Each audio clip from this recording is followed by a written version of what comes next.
Hey, welcome back to another video. This time is going to be a kind of like rat bike, beater bike, whatever you want to call it. Just something that can kind of thrash, something that's kind of on the cheaper side. And then yeah, use up all my spare parts so we can build up something cool. Yeah, check it out. All right, here's the bike. Got the bike home. Yeah, so pretty rough shape overall. A lot of rust everywhere actually. You can see shifters aren't matching there. Just rust on the stem bolt, some rust on the headset. Here you can see the frame or the fork. It's pretty banged up. Yeah, all pretty banged up on the frame. A lot of rust, but the frame itself actually was pretty good. No dents on anything. Cassette seemed pretty good, and the rear derailleur just had rust on it. Alloy cantilever brakes, so that should hold up. Here you can see the rust on the top tube, and then the seat was a little torn as well. Yeah, basically all lower end parts, but yeah, it's a budget bike. It had matching wheels. Well, they were both silver at least, and then the tires were alright condition, and then the tubes pumped up as well. So yeah, we'll see what we can do with it. Alright, breaking down the bike. Yeah, no real problems here. You can see my daughter there helping out on the bike. But yeah, everything came off really easily. Even the cranks I didn't have a problem with. They were the easiest cranks I took off. And then just cut all the old cables off. Just took everything apart. Yeah, a little tip here, just keep all your parts organized, put them all in a box so you don't lose anything. But yeah, it was pretty straightforward. Alright, cleaning the frame. A little tip here is if you use a brush to brush off all the dirt off first, really helps out when you're kind of wiping it down. Yeah, that's kind of the quickest way for me. This frame was pretty scratched up, so what I'm going to do with it, I'm going to sand it all back and get rid of all the rust. I have plans to paint it, so I'm just gonna prep it for now, see how it goes. Yeah, so basically I just sanded it down with 240 grit sandpaper. Um, yeah, this is how it looks. Just clean it with WD-40, protects it a little bit as well. Yeah, sanding does take a little bit of while, so I guess just take your time, try to do it in sessions. I guess you get tired, just do it again the next day. But yeah, this wasn't too bad. There's a few rust spots, but it's always once you start sanding, it's always more than you think. Yeah, sanding the forks down here, pretty satisfying actually. Get rid of all those scratches and rust. But yeah, I think that was basically it. All right, another little tip here: a chicken schnitz container from Coles. I use it to hold all the stuff, and I'm taking apart the bottom bracket. I just put the tray under there, and then everything can kind of like fall into it. You don't lose any parts. But yeah, pretty straightforward. Taking off all the stuff, the handlebars. Yeah, a little tip here: if your levers aren't coming off, you can actually sand the end of the handlebar there, just to make it a little bit easier. Just because usually people either crash their bike and dent their bike on the side, so you can just sand it off. Alright, cleaning the parts. You can see that the handlebar is pretty rusted out, so I just sanded off all the rust again. Same with what I did on the bike frame. Just used WD-40. Here I used 240 grit, and then I think 600 wet and dry just to finish it off. WD-40 to protect it. Yeah. And then yeah, cleaning the rest of the parts. I like to keep parts in trays again. Keeps things in order, makes them pretty simple. I wash just in that tray there. Use hot soapy water, and then the trays so you don't lose any parts. But yeah, there you go. And then just cleaning all the parts again, using WD-40 just to give it that final clean. Use a clean cloth, helps get rid of everything. And then yeah, same with the bottom bracket. Fill that little container, the schnitz container, with soapy water. Yeah, and just use a wire brush, brass brush. Make sure you don't scratch your pieces. But yeah, it's pretty straightforward. Here you can see that I'm fixing up the saddle. Had a few rips in it, but what you can do is use electrical tape. Just measure out what you need to cover, and then I usually just cut around the corners, make it round, so it doesn't peel up easy, and then yeah, just stick it on. Like, it's not the best. It's not a completely restored saddle, but it will stop it from ripping any further and just protect it and have it last a little bit longer. Yeah, I found this little quick release that I'm going to put on the bike. It had rusted bolts, so what I do is just WD-40, sandpaper, brass brush. Comes out pretty well, I reckon. Yeah, that's it. I'm going to put that on. Alright, cleaning up the seat post. Same thing again, actually. So just want to show you the process. So yeah, you can see the 240 grit sandpaper and then 600 wet and dry. You can see the seat post was pretty rusted up. It was an old seat post that I had, 26.4 if anyone's wondering the size. Yeah, the old one was actually 26.2, but it was kind of too loose. It kind of wiggled in there. So this one fit a little bit better. But yeah, basically same process again, sanding it down. Yeah, really just putting in, I guess, just putting the time to have it come up clean. It's pretty easy to do. It's just, yeah, just putting the time to do it. And yeah, I think it turned out pretty good. Yeah, not perfect. A little bit of pitting at the bottom, but yeah, it'll do the job for this beater bike. Yeah, and then the rust off the bolts. Usually with rusted bolts, most of it comes off. Sometimes I soak the bolts in white vinegar, as you can see in my other videos, but this one was fine. Here, just showing you the cables. So I was able to reuse a lot of cables on this bike. Where it's rusted through, I tend not to use it, but sometimes you can just cut off the end, and then if it's silver on the inside, it's pretty okay to reuse again, and then just put the cap back on if the cable isn't too short. And yeah, that was it.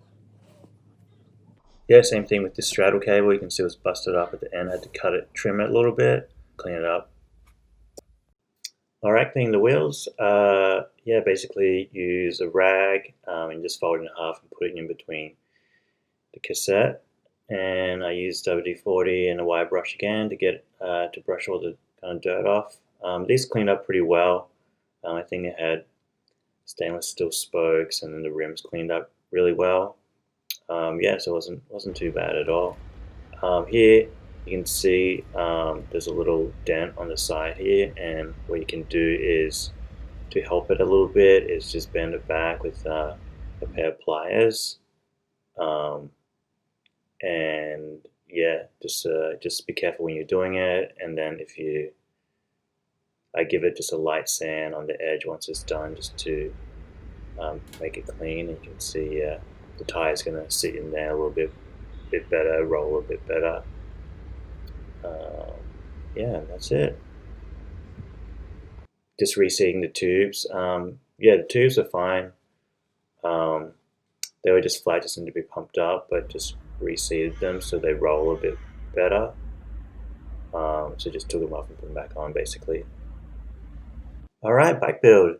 Got all the parts together, all clean, pretty psyched. I had this old Zoom stem I wanted to put on the bike, but I needed an adapter. You can get these cool adapters. I couldn't find one anywhere, so I posted on Retro Marketplace. And yeah, and Jack replied.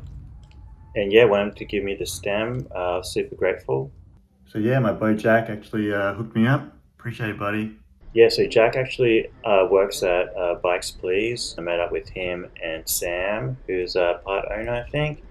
Yeah, super nice guys. Cool little shop as well. So if you're ever in the area, Brunswick East, check them out. I'll leave a little link in the description as well.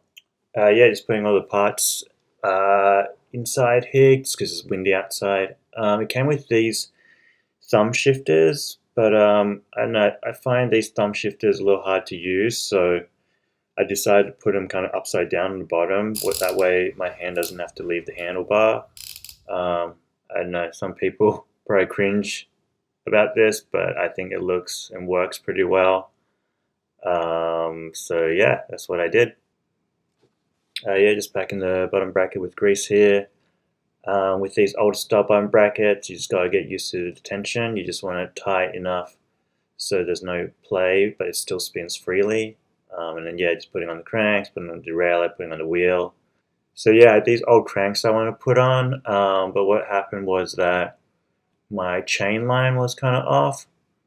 So I was kind of figuring out how I could fix this. I tried flipping, the bottom bracket spindle the other way. Tried a few other things as well to see I could get it straight, but yeah, I couldn't really work out what it was. But yeah, so I kind of stopped on that and just put all the parts on the rest of the bike for now, and then just took a re-look at it.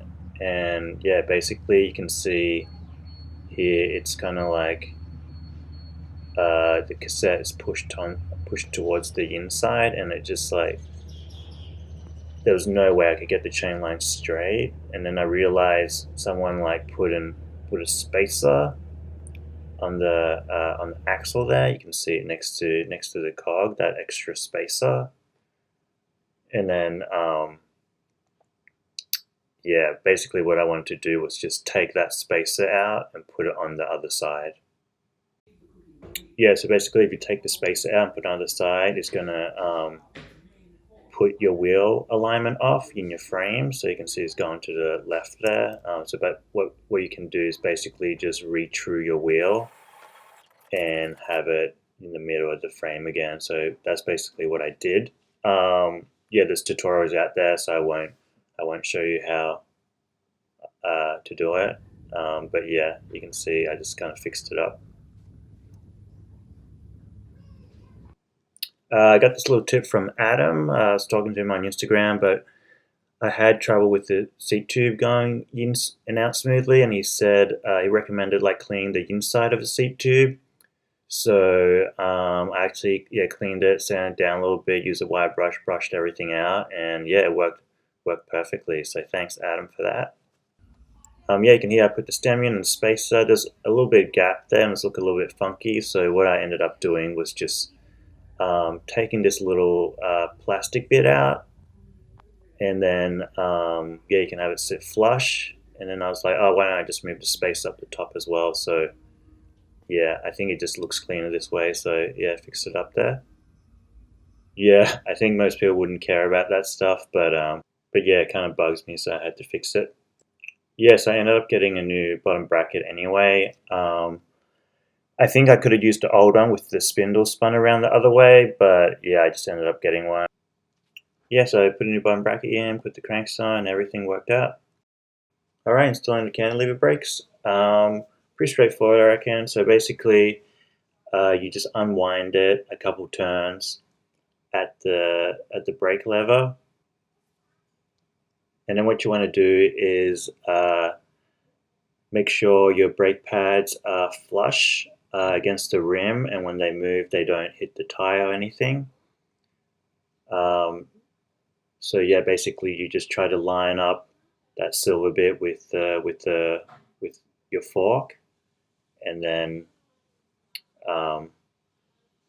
yeah, once everything's in good position, then you put the brake cable in through and just tighten it up. Make sure your brake pads are flush. Just hold it flush there, and then once that's done, you just wind it back in at the brake lever, and then it should work out. You can see here that the wheel was still a little bit wobbly because I didn't true the front wheel yet, but I'll do that. But yeah, probably a good idea to true your wheel first before you put your brakes on. Yeah, same with the brake here. Pretty simple. Just cutting the wire and tucking it in. Yeah, pretty straightforward. Putting the gear cables in here. Yeah, not too much trouble here. You just feed it through, and then just pull it tight, making sure that you're on the lowest gear. when you put the gear cables through, putting on the chain on as well. Yeah, not too much problems here. And then with indexing gears, there's a lot of tutorials out there. I like the Park Tools one. It will show you how to do it. Once you learn it, it's pretty straightforward. Yeah, it was funny for this one. For the left-hand shifter, it was actually a friction-based shifter. So yeah, we'll see how we go when I ride it. Shouldn't be too bad, I don't think. Yeah, just putting on the pedals here. Just make sure to grease them up. Putting on the grips, I just use water on the inside, and they slide on pretty well. Yeah, I think these look pretty good. Just a clean look. Here you have truing the front wheel. As I said before, that I didn't do, but just doing it now. Ended up replacing the saddle as well, just because I had a saddle lying around that I wanted to use. But yeah, here's the old bike, and here's the new one.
Alright, that's the video. Super stoked how the bike turned out. Super fun to ride.